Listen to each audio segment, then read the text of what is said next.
The reign of Hushang, king of wisdom, fire, and the dawn of civilization. And so, after the reign of Tahmuras came to an end, Hushang, the son of Zahhak, ascended the throne. He was not only the heir to a crown, but to pain, to the sorrow of a martyred father, and the teachings of a grandfather who had shaped the world from nothing.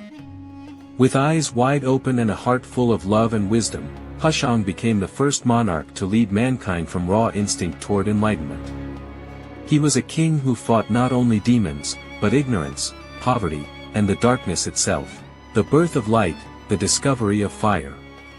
One day, while passing through the mountains, Hushang and his companions encountered a monstrous serpent. A black viper with burning eyes. Without hesitation, Hushang picked up a stone and hurled it with strength and sharp aim. It struck another rock. And from that clash, a spark was born. A tiny flicker that would change the fate of humanity. A flame burst forth. Heat, light, life itself.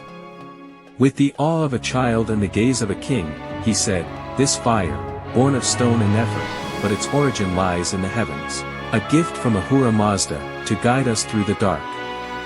He honored the flame, commanded it be guarded, cherished. And from that night, a great festival was born, the Feast of Sada. A celebration of the day humankind met the light. Architect of civilization. Hushang was not just a demon slayer. He was a builder, a founder of life. Under his reign, mankind left the caves behind. He taught them to build homes, to farm, to raise animals. They tilled the land, planted seeds, and baked bread.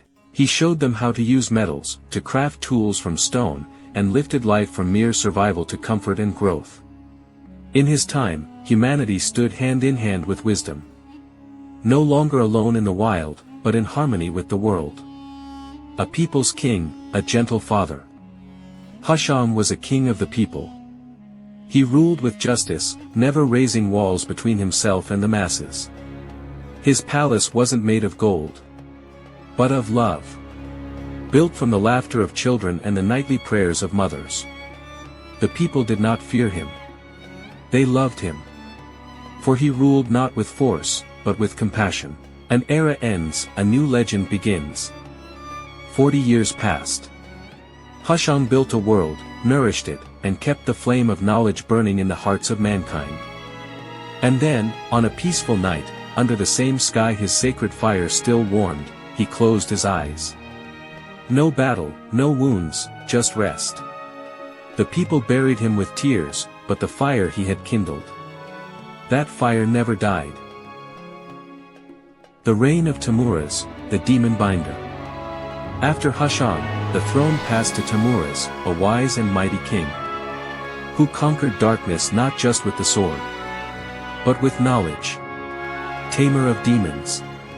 During his time, wild demons were subdued, but not merely chained. They were turned into servants of humankind. From the very mouths of demons, Tahmuras learned the art of writing. Script and knowledge, born from shadow. The birth of written knowledge. He was the first to inscribe thought on leather and stone. From that day forward, knowledge no longer lived only in memory. It was carved, preserved, made eternal. The king who fought with wisdom. Tahmuras was a warrior king, but even greater than his battles was his uniting of humanity and learning. End of his time, the rise of Jamshid. After years of glory and intellect, Tahmuras passed the crown to Jamshid, and himself, departed into eternal legend. The reign of Jamshid, rise in glory, fall in pride. Following the wise Hushang, the world longed for a new sovereign. And all eyes turned to Jamshid, a young man, tall in stature, radiant in beauty, brilliant in mind. He was of the lineage of kings, of the house of light. Thus Jamshid, with dazzling brilliance, took the throne. Golden years, the dawn of the golden age. From the very first days of Jamshid's reign, the world was transformed. He commanded the demons, once enemies of mankind, to serve human hands. They mined the mountains, extracted metals, and built structures of stone and brick. Jamshid taught people to heal with herbs, to craft clothes, to build homes. The first tools of medicine were born under his rule. He divided society into 4 just ranks: clergy, warriors, farmers, and artisans. Each with dignity and purpose. Nowruz, the festival of sun and splendor. On the first day the sun shone through Aries. As the earth awakened from its winter slumber, Jamshid ascended a golden throne. Raised to the skies by demons, so he could shine in the full glory of the sun. The people gathered, awestruck and joyful. And they celebrated the day. They named it Nowruz.